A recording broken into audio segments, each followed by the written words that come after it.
Welcome back to Help My Business is Growing, a podcast where we explore how to grow and build a business that is healthy and sustainable. I'm your host, Kathy Svetina. This episode 12, is the last one of the trilogy on productivity. Episode 10 to 12 are all about productivity, but look at it from different angles and from different perspectives. In episode 10, we set the ground of how being productive and working are actually two different things. My guest, Dawn O'Connor, also gave us specific tools that you can implement in your work that will actually make you productive and not just busy. And in episode 11, the last one, we dive more into what busy really means and how it cripples your business. My guest, Julie Hyde, talked about how to avoid that and how to cultivate a culture in your business that focuses on not just getting the stuff done, but getting the right stuff done, and how to get away from this reactive work that oftentimes feels very addictive as well.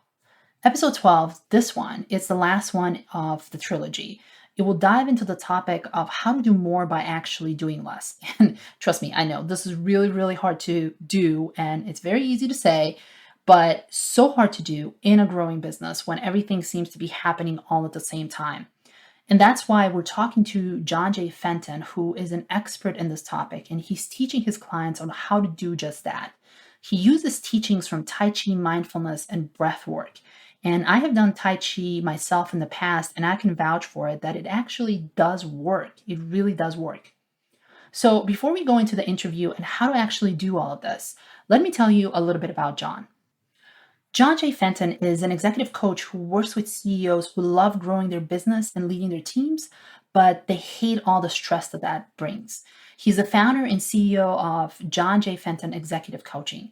He used to be a managing partner of the fifth largest accounting firm worldwide, and he has worked closely with CEOs and executives for 40 plus years. He holds certifications as Jack Canfield Success Principles Mentor, and he's a brain management consultant and is a black belt in the martial arts of Tai Chi.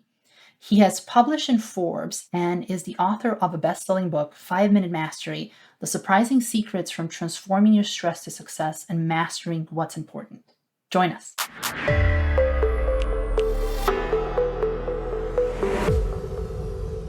Welcome to the show, John. Hey, great to be here with you, Kathy. Thanks so much. Yeah, I'm so glad you're here because we're going to be talking about mindfulness and leadership. And this is the topic that is really near and dear to my heart and something that I'm trying to implement in my business and in my leadership as well. Because, especially when you're running a company that's growing, it feels like there's just not enough time in the day to do everything. There's always another thing, another fire to put out. But I like your view that you see this as, for us to do more, we actually have to do less. And I really want to unpack that. What does that mean? And how does this work in practice? Yeah, it's really counterintuitive, right? I mean, we're all Yep. successful business leaders and entrepreneurs, and we're trying to grow our business. And so we're very driven. Most of us are very driven on achieving success and probably very goal oriented, right? And, something I had to learn for myself. So I came from an athletic background and then in the corporate world as a managing partner with one of the top 5 CPA firms, accounting consulting firms in the world. And, very driven on getting to goals and deadlines and all this, all these things we had to take care of and growing our business exponentially. Actually grew our business in about double our size in less than 5 years. And obviously there's a lot of stress that comes with it, right? So really it's the concept is around, like you said, doing less is more and really achieving more and doing more. The Navy SEALs have a quote, have a motto, and the motto is slow is smooth, smooth is fast. I love that. Yeah, slow is smooth, smooth is fast. So, I was speaking with a client this morning and he said, yeah, I'll be working on something and I'll dive right in and I'll get it done. And then 3 days later, I realized I made some mistakes because I tried to do things too fast and too quickly. And kind of the ready, fire, aim kind of concept, right? I'm all about taking action. But we also need to know when to slow things down, when to slow it down, and to really look inwardly. And so by using some techniques that I've learned, and I'm a black belt in Tai Chi, master in meditation. I've studied for over 15 years now in those methods. And it was really a learning process for me as a managing partner to learn how to slow things down. I had to look inwardly and really to tap into my inner strength, right? And not be so concerned with trying to meet the next deadline. It was going to get done. It was going to get done. And so by slowing it down internally for me, and some great techniques, hopefully I'd love to share a technique towards the end of our show today about that. But the main thing is just slowing things down so you can be more clear, have great clarity, extreme clarity, I like to call it. The Navy SEALs, they're a very elite group, right? And they're really known for their teamwork, and they're on life and death missions, right?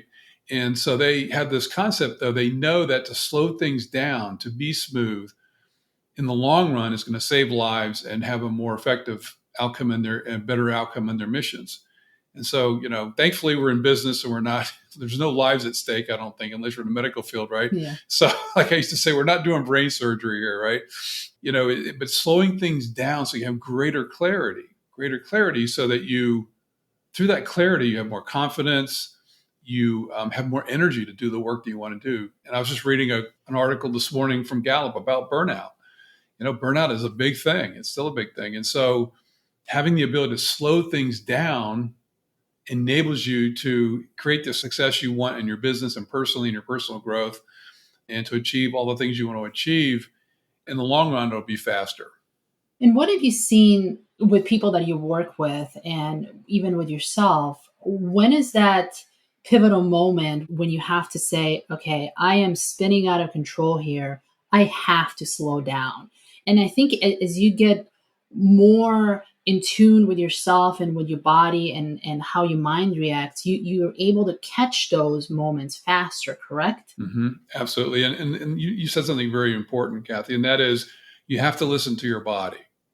So many of us, right, we're very much in our head, thinking all the time, constantly thinking. And so they're kind of spinning. As one of my clients used to say, spinning the plates, like multiple plates spinning at the same time. And she had to keep spinning those plates, right, to keep the business going. And so you want to be able to tap into your inner strength and calm in any situation. You kind of get into those situations where everything feels like it's spinning. Like she even told me at one time, she said she just felt everything was upside down, and she was really frustrated, and she was very driven, a very successful business. And I said, well, let's just step back for a moment. Let's step back. I want you to pause right now. I want you to close your eyes and just focus on breathing and feel your breathing. Actually feel it in your body. That is so hard for many people to do. We're actually very disconnected. Our brain and our body are very disconnected many times. I would teach Tai Chi classes, and I could tell when someone really was struggling because you would demonstrate a move or a technique, and you could see that their mind and body weren't connected because they couldn't bring those two in synergy together. As the body goes, the mind goes. And so if you have a flexible body, you'll have a flexible brain. Actually, one of my certifications is a brain management consultant, which sounds really sciencey, but it's really around using mindfulness and Tai Chi and methods like that to really help you be the best leader you can be. And so I can tell when someone's pretty stressed out. And how do I know that? Hey, I'm one of those. Okay. I've been there, right? Like I know if I'm on the computer all day long, I know I have to go do something physically outside, move my body, stretch, sweat. I love sweating. People don't like to sweat. I love to sweat. I was an athlete. I loved training. I loved practicing. I loved getting ready for the next contest, the next game. I played football at the college level, very high level. And, I just loved that, right? The discipline around that. And Tai Chi was something that I just really gravitated to help me. I love the discipline of it and would practice it every day. And I still practice it almost every day in a little routine that I have that I can spend 10 minutes or I can spend an hour. It just depends on how much time I want to allot to it that day. But the key is to start small and then build up your inner strength over time. And how would one start small? Are there certain steps that would be really helpful for someone who has never done meditation, has not done any of the mindfulness, has no idea about Tai Chi? Right. How would someone implement those teachings into their daily practice? It is so hard. It really is difficult. I had a CEO client who I said to her, I said, I want you to take 5 minutes. And we'd been working together for a few months. I said, I want you to take 5 minutes first thing in the day and focus on this breathing technique and just on your breathing. And She goes, I don't have 5 minutes in a day. I said, are you serious? You cannot. It's a mindset, right? Yeah. We put up obstacles and hurdles in our mind that we think we can't do things. And so it's a mindset to just choose. It's a choice. It's a choice. And for many people, I mean, look, the first time you sit down and try to sit down for 5 minutes, I mean, your brain's going to be going all over the place, right? May even be questioning or doubting yourself why you're spending time doing this. But what I would say is keep going. And real simply, just focus on your breath. Focus on your breath. So there's a really good book that came out last year. It was the number one, I think it was a bestseller on the New York Times bestseller list, called Breath, James Nestor. And he talks about his own physical, how he discovered breathing, and how there's some data, but not a lot of data around how we breathe and what we do for breathing. And the whole point was to be able to take time to focus on your breathing, because it has such immense health benefits if we actually focus on breathing intentionally. And real simply, if your mind is going 100 miles an hour and you're spinning all the plates at the same time, and you can't even settle down, you're probably not sleeping well, which is another big negative, right? In terms of your health, you got to get sleep. You got to get at least 7 to 9 hours of sleep every day, consistent, good sleep, restful sleep. So if you're spinning all those plates and you're not able to focus, and you're probably, anxiety is probably building up, right, in your body, you've got to take time to just take those 5 minutes and just focus on, very simply, your breathing. And when you focus on breath, your breathing is the one autonomic function in your body that you can control. It's the one thing you can intentionally adjust through your mind and just say, I want to breathe slower, faster. You can do that intentionally. And by slowing your breathing down and really feeling your breath in your body, feeling the sensations, actually the physical sensations. I was in a training once with a very high level master, and she said, be in the feeling. And I'm like, what are you talking about? Like, what? The physical feeling. What do you feel in your body? What sensations do you feel? When you're under stress, and all of us hold stress differently. When you're under stress, you will, there'll be a part in your body, a portion of your body, that will feel some tension or some heat or some coldness or discomfort. You may feel it in your back, and for me, it was my shoulders, your back, your shoulders, your chest, abdomen, other parts of your body. That's your body talking to you. That's your body communicating to you, and it means you're under stress. And when you identify that, when you're able, in tune with your body and what the body is communicating to you, then you can take a step back and just focus on your breathing. Very simply, just 10 breaths. Very simple process. When you do that, okay, when you breathe in, when you inhale, you're bringing in oxygen and energy into your body. When you exhale, you're releasing carbon dioxide. And when you exhale, you're stimulating the parasympathetic nervous system, which is your rest and digest system. So it's affecting your central nervous system. When you breathe in, if you're just to breathe in and hold your breath, try to hold it for a long time, you start to get anxious. Anxiety builds up, right? And what you're doing is you're stimulating the sympathetic nervous system, which is fight or flight. So when we're under stress in a business setting or whatever it might be, there are perceived threats. There may be worries about the future, or maybe we get an email from a customer that we don't like or whatever, and it sets off alarm bells inside of us in our subconscious emotionally, right? And so you're stimulating. You get into this fight or flight mode. You go, oh my God, I'm going to lose a customer. It's going to affect the bottom line. I'm not going to be able to pay the mortgage next month. Whatever that conversation is going on in your head, right?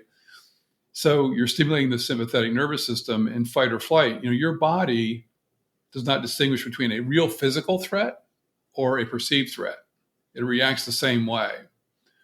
And, thankfully nowadays, most of us do not have to experience real physical threats. Probably the closest thing most of us will come in contact with is maybe a car accident or something you're involved in, right?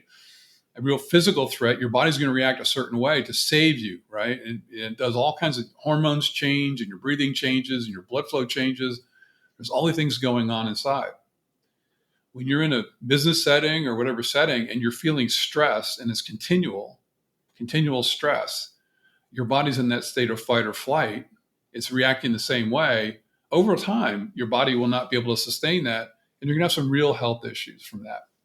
You know what I love about that, what you just described, is because it makes the benefit of mindfulness and meditation it takes it from a biological standpoint versus this, people think that mindfulness is a woo woo, and I'm actually married to someone who thinks that way.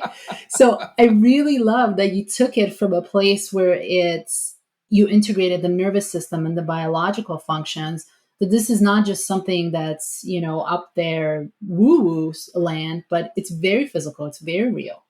Very much so. Yeah, I just read an article. I just saw the blip this morning. Actually, it was a Harvard study that was done around this whole concept around mindfulness and how it really affects our hormones in our body.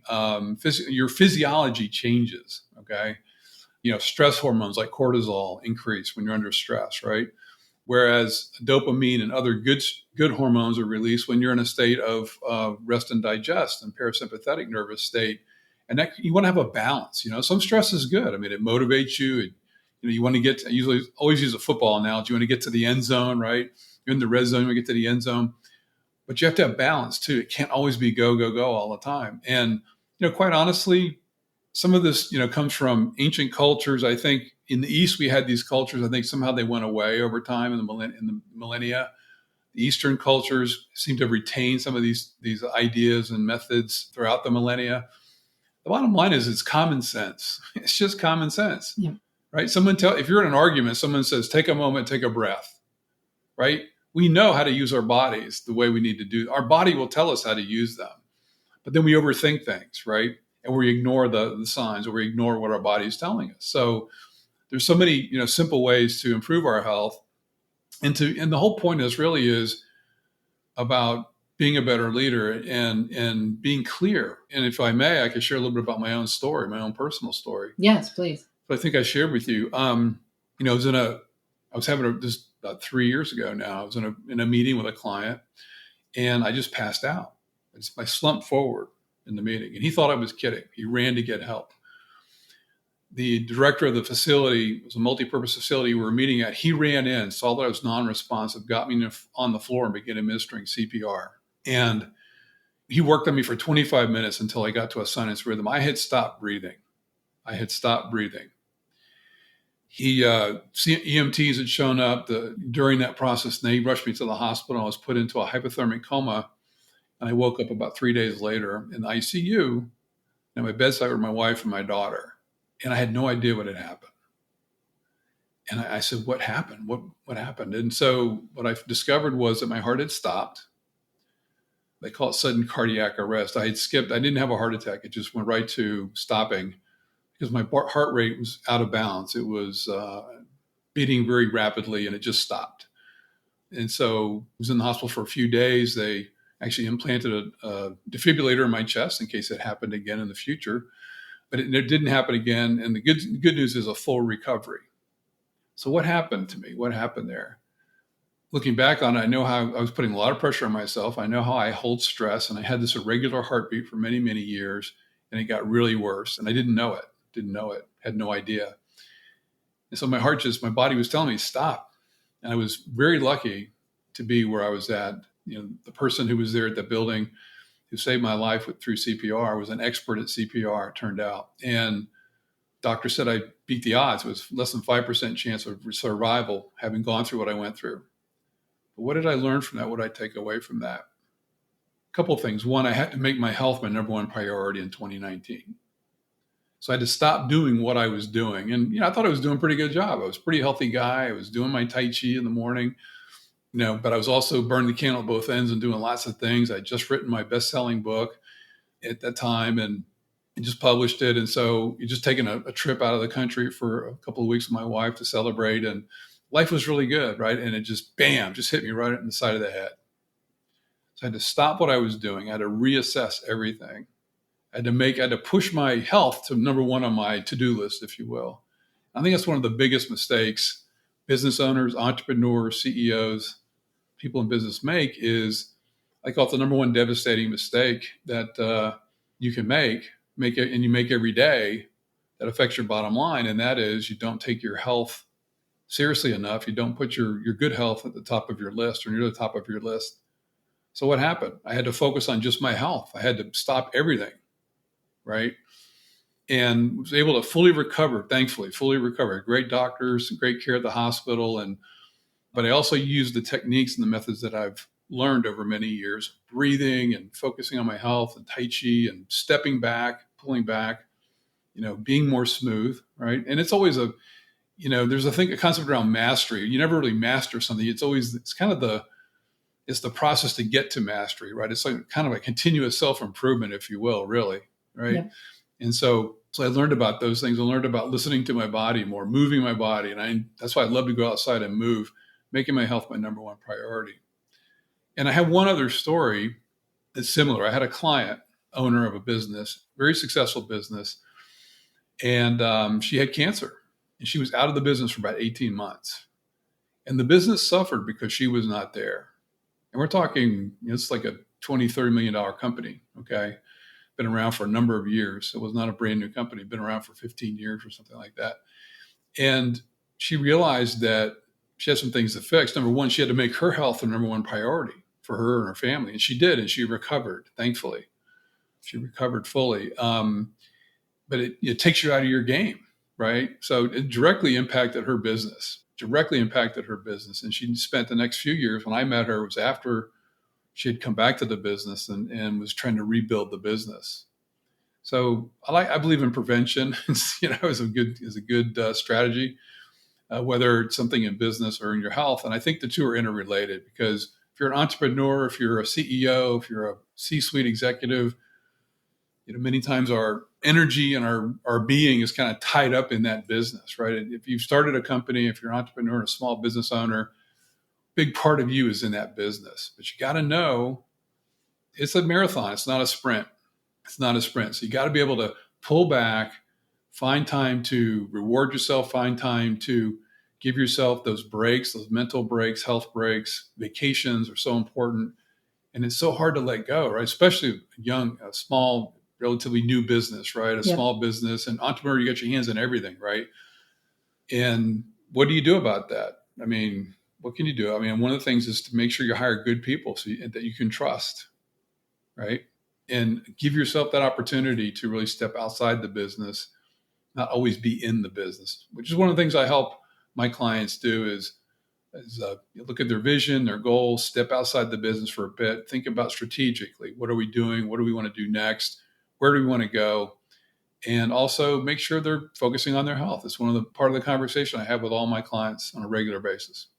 And you brought a good point there with taking vacations and really taking those breaks. And what I've noticed is vacations are fine and great, but the problem with vacations is that they're far and few in between. So even if you decide to take, let's say, 2 weeks every 3 months, and in between those vacations, you're constantly running 24/7, it is still not a healthy place to be. Right. It's an up and down life, right? So, Yep. Well, plus you're probably not really vacationing. Okay. And if you can take 2 weeks every 3-4 months, that's awesome. If you can take real vacations. I would be in Italy. I was in Florence, Italy with my wife on a vacation. I'm on a board meeting, right? I mean, some things are just out of your control, right? You can't control everything because a lot of you're dealing with other people's schedules sometimes, but you want to take time to, balance, I think, is kind of a misconception around balance, right? I mean, yep. Especially an entrepreneur, you're very involved in your business, and every day of your life, you're thinking about your business or doing something for your business. I mean, I do the same thing, but I find balance. I find a way to get outside, to move my body. I enjoy, going fly fishing or playing golf or hiking, things like that, or even just taking a walk or a jog, to clear my head. And everybody has their own way of doing that. Now, you don't have to sit in a room with candles and your legs crossed, okay, to be mindful or to focus on breathing or any of these things. You can do them. I mean, I really believe in moving your body very much. And so not just sitting and meditating. Meditation is great, and I practice it almost every day, as I said. And that's why I love Tai Chi too, is because you're actually moving your body. It's a moving meditation around creating balance and really just kind of clearing your head. I know personally, and my clients tell me this too, when they practice on a regular basis, like every day, every day builds upon itself. It's kind of like compound interest, okay?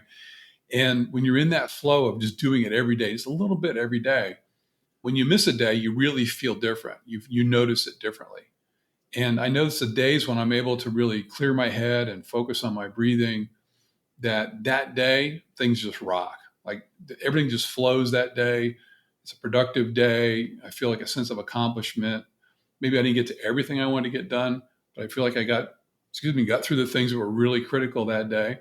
And that's really important to create that flow, that balance, and then to give yourself some time to relax and step back. Sometimes it's just maybe a half an hour, or 5 or 10 minutes during the day. What I recommend my clients do is we start with 5 minutes in the morning. Yeah, you're going to have a monkey brain. You're going to be all over the place. That's okay. Just keep going. Start with 5 minutes in the morning. Then gradually build that up a little bit each day. Get to 10 minutes after a couple of weeks and 15 minutes, maybe after a month or 2 months. Everybody moves at their own speed. But also you can take these 5-minute breaks throughout the day, like midday, take one, do one towards the end of the day. And the other thing I love to share, and I think it's so powerful, is we talked a little bit about emotions before and how we can get kind of taken away by our emotions, carried away by our emotions, right? But we can also use emotions very positively. And one of the highest level emotions of human consciousness is a sense of gratitude and appreciation. So, use a gratitude journal, or just think about like, what are 3 things that you're grateful for that day? I lead a small mastermind group, and we always close our meeting out with, okay, what are you grateful for today? What's one thing you're grateful for today? And so being in that state, reminding yourself, what are you grateful for? And start the day off that way, but also at the end of the day, what are you grateful for? What happened today that you're grateful for? And just, you can jot down 3 things in the morning, you're grateful for that morning. And then what are 3 things at the end of the day you're grateful for? The combination of gratitude and appreciation and mindful breathing can really be very powerful for you and your listeners to just create the success you want to create, to where you create that smoothness, right?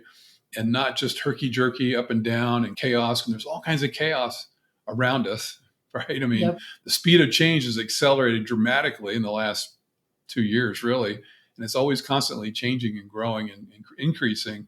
So it's how can you slow it down? How can you slow it down and be so just really focused inwardly, kind of centering yourself? One of my favorite movies is Kung Fu Panda, and the little Shifu character, inner peace, right? And he's trying so hard to have inner peace. But you can find inner peace very quickly. It comes with some practice, but you can find it. And all it takes is just starting with 5 minutes a day. These are great tips. I especially love the gratitude approach as well. Years ago, I was in this coaching program, and they actually started us with 10 things that we're grateful for every morning. Mm-hmm. And I found that exercise really, really helpful for what I was going through at that point. But somehow, life happens and then you forget about it. And you have to put yourself into that regular schedule of doing it, of right. Just because it's beneficial to you, on not just for the work performance, but also as a person as well. Like I said, it's like compound interest. There's a rule. There's a rule about this. It's a mathematical formula. If you look at like continuous improvement, like if you improved 1% each day, right, over a year, 365 days, your increase, would be like 30 to 40 times more than in improvement than it was if you just did no improvement every day. And so it's really exponentially, it just kind of compounds, it builds upon itself. And the same is with these breathing techniques and this mindfulness, because what you're really doing is you're training yourself to calm your brain down, to connect with your body, and to center yourself, quite honestly. And, I like to say I played center in college, football center in college. And so I use it as a double entendre, right? So it's like, hey, center yourself. I give some talks. I talk about, leading from the center, right? But it's really about centering yourself and calming your brain down so that the things that come up during the day, what I found is really interesting. So as a leader, we were under a lot of stress. We were growing our business like crazy in the early 2000s, just crazy growth, transformed the business. And I was lucky enough to be the leader then. And we were, adding people and adding clients, and it was just really crazy, long hours. Emotionally, I would bottle a lot of stuff up, and I could get angry. I could get pretty ticked off. And sometimes I'd explode, right? Because I would just be bottling it up, right? And usually it was at home when I would explode, which is not a good thing. And so what I found was when I started this process, and I kind of just fell into it. I was in a meeting, in a business meeting, and I was in Midtown Atlanta. I live in Georgia. I was in Midtown Atlanta, walking out of this meeting, and I saw this yoga and Tai Chi sign, little center right there in this little building, this office building. I went in on a whim just to kind of see what it was about. And I just fell in love with the Tai Chi. And what I noticed, I would meet once a week with a master, and then I would do all the homework, the self work, and I would practice every day. Whatever he taught me, I would practice every day that to help me. And I would just find the time to do it. And what I noticed was that the things that used to bother me didn't impact me the same way, right? The frustrations, sometimes the stupidity. Nobody's stupid, right? People do maybe do things that don't make sense, but they're not stupid people. Just we do dumb things sometimes. So the frustrations weren't there, right? The same reaction to the frustrations weren't there. And I think one of the big mistakes we make is that, we're busy doing things, and something happens, right? Something happens in the business and we're affected by it. And emotionally, we're having these feelings. We don't really realize we're having those feelings because they're deep within our brain, and our limbic brain, the middle brain, they call it. And we have these emotions, and they're kind of stirring around. And all of a sudden, we'll just do something. We'll blurt out, we'll act out, physically act out. And sometimes it's not a good result, right? It's nothing we didn't want to do, right? It's like a reaction. And so having that ability to step back and just breathe and take a pause. Even with, I would find that sometimes I get an email or a message from someone. I would want to respond right away, like, oh my God, they're angry or whatever. And I would want to respond in kind. It's like, wait a minute, wait till tomorrow. And here's the funny thing. The next day I would look at that same email and it would look totally different to me, because my state, when I got that message the day before, I was in a different state, emotional state. And I read it totally differently the next day. And it wasn't an angry email at all, right? So we have these reactions. We don't even understand what's happening sometimes. So taking a pause, taking a step back, slowing it down, assessing the situation, and then moving forward. I still believe, you got to take action. If you want to do anything, if you want to grow your business, grow personally, you've got to take action.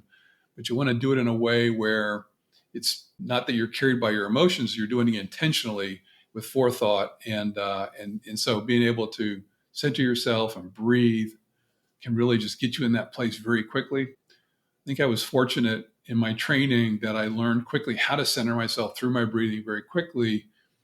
That allowed me to progress to the levels I did in my training, and also helped me be a better leader, better father, better husband, better brother.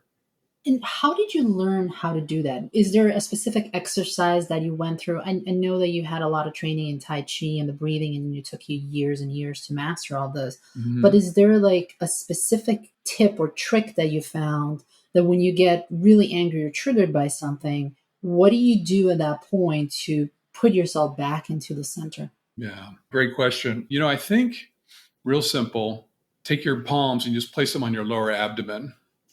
And just slow down your breathing. So focus on your breathing. And what's really, really important, well, I think we realize this, right? We've become a society, I think, of mouth breathers, which is what James Nestor kind of talks about in his book, Breath. It's important to breathe through our nose a lot, and we don't really typically for many reasons. But by breathing in through your nose slowly and then exhaling through your mouth, it's very important. So when you breathe in through your nose, you fill your chest, exhale through your mouth very slowly.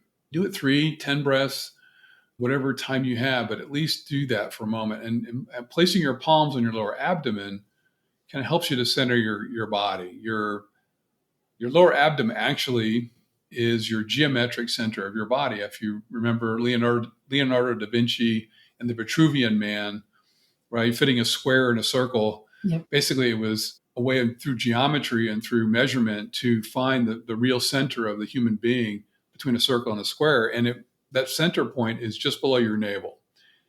In the martial arts, your center point is your navel, just below your navel.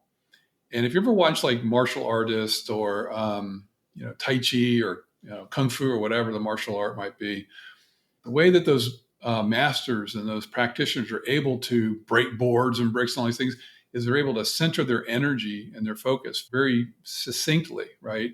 And it starts with their lower abdomen. And then they channel all of that force, all that power through that palm, typically their palm of their foot, right? And so they have great mastery over how they use their energy and their power. And you can do the same in business. You can have great mastery over the energy you have for your business for good, right? Not to beat anybody up or anything, but to channel your energy for good and to help you be the best leader. And it just starts with your breathing, just focusing on your breath, placing your palms on your lower abdomen. And just as you breathe, just you're in through your nose, out through your mouth, you just want to feel your chest rise and fall. And what you're doing is you're training, it's like building a muscle. You're training your brain and your body to connect. You're training your brain to listen to and feel what you're feeling in your body. I love that. And it's simple, yet it's hard. Because we all breathe, we know how to breathe, but it's really hard to, when your limbic system takes over, when you're in the moment, when you're in that heated moment, to remember to breathe. And I have noticed that with myself when I get upset, when I get really into that heightened state of, nervous system, your body just starts to do things on its own. And it's really hard to not go into that spiral. Right. You've become reactionary, right? Your emotions take over. Well, let's try something. How about if we spend a few minutes? Is now a good time to start to do that, to try? Yeah, I would love that. Yeah, let's do maybe a 5-minute kind of call it a breathing exercise. You can call it meditation, whatever you'd like to do. So we're going to start off with place your hands on your knees, your palms facing upward. And if your listeners are driving, don't do this while you're driving, okay? And you want to close your eyes, okay? And just want you to focus on your breathing and make sure your spine is straight. Pull your back away from your chair a little bit if you're sitting down. Straight spine promotes good circulation and good breathing and circulation of your breath. So I want you to breathe in gently through your nose. Pause for a second and then release. Breathe out slowly through your mouth. Breathe in deeply through your nose. Pause and exhale through your mouth. Breathe gently. Don't force your breath. Continue to breathe in through your nose. Pause and breathe out through your mouth. Continue that at your own rhythm, breathing in through your nose, pausing, and then exhaling through your mouth.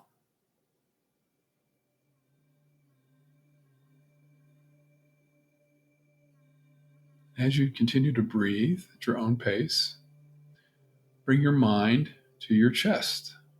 Feel your chest rise and fall with each breath.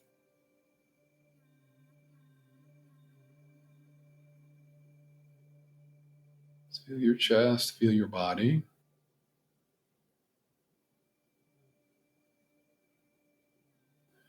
And now begin to scan your body from the top of your head as you continue to breathe in and out slowly, comfortably.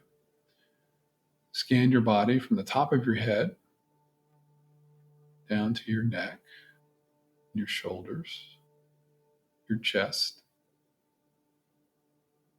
Scan down your arms, down to your hands, fingers.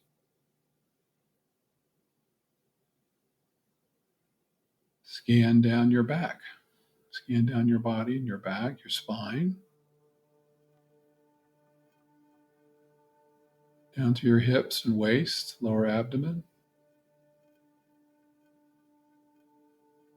Continue to scan down your body to your thighs, knees, calves, ankles, feet, toes. Make sure your feet are flat on the floor. You need to breathe slowly, comfortably.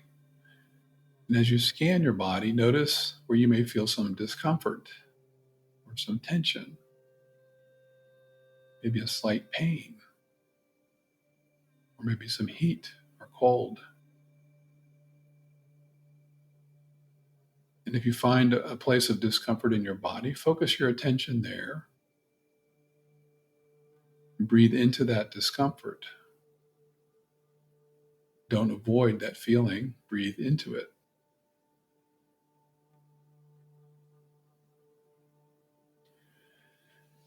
Then gently place your palms on your lower abdomen, just below your navel. Continue to focus on your breathing. And as you fill your chest when you inhale, as you exhale slowly, imagine your breath is moving down to your lower abdomen. Relax your shoulders, relax your back. Continue to breathe into your chest. As you exhale, imagine you're moving your breath down to your lower abdomen.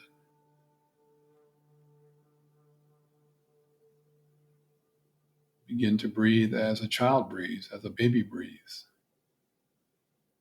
Filling your lower abdomen as you inhale and exhale.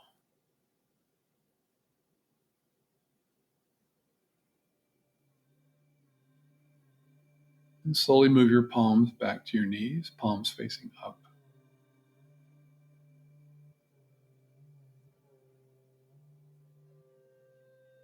And slowly breathe in deeply. And exhale.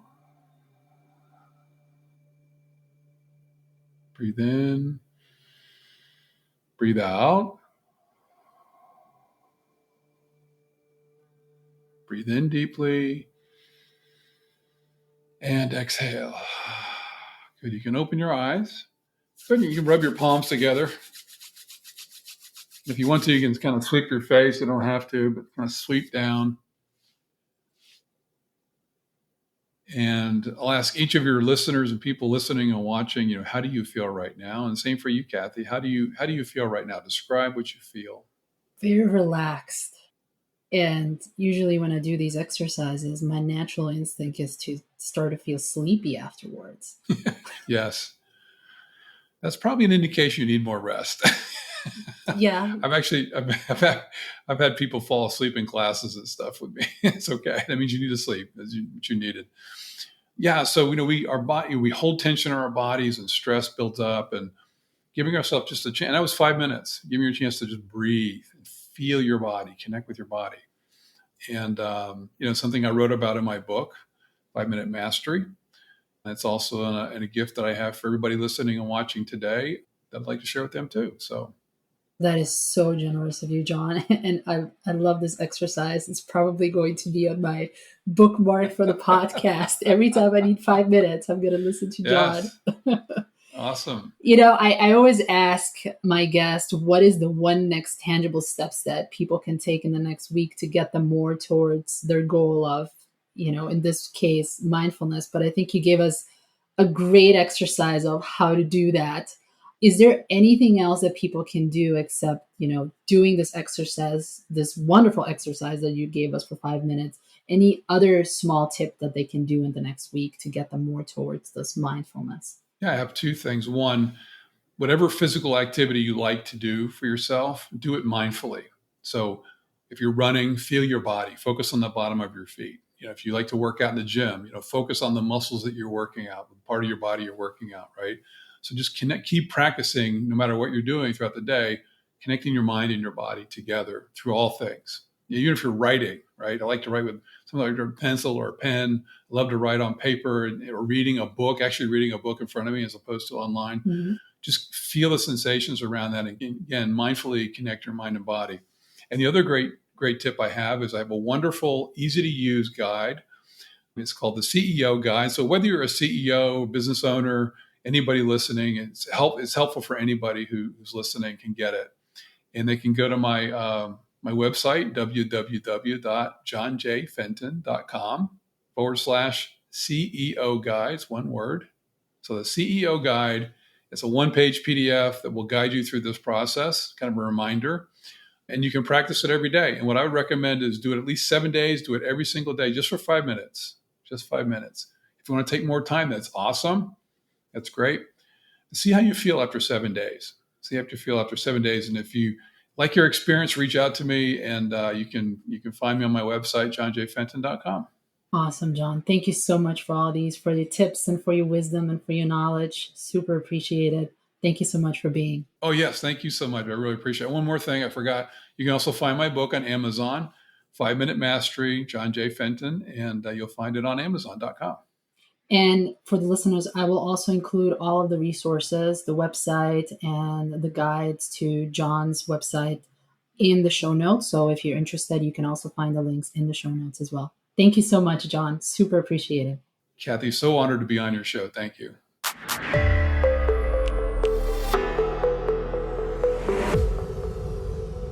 And we've come to the end of this trilogy on productivity. As a reminder, every single episode comes with its own blog post and detailed show notes with resources that the guests shared.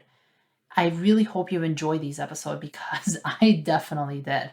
They brought forward how I need to be more intentional with my work and how important rest really is. As I mentioned at the beginning of this episode, I've done Tai Chi in the past before, and this conversation with John inspired me to go back to that practice.